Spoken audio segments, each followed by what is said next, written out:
Welcome to this new episode, and in this video I'm going to show you how to turn on screen time on iPhone.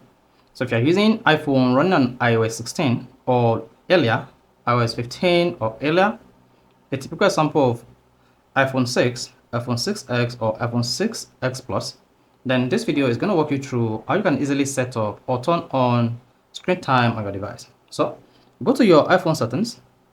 While on the settings, you want to scroll down and click on screen time, then tap turn on screen time.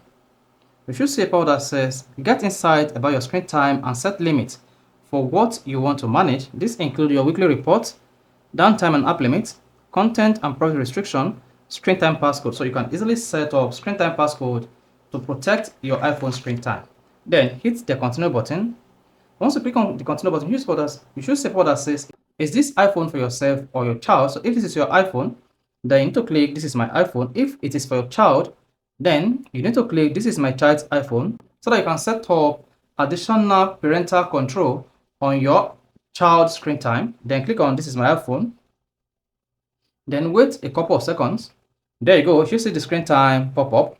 So this is how to turn on screen time on iPhone. If this is helpful, if you want to hit the like button, and don't forget to subscribe to our YouTube channel for more quality videos just like this.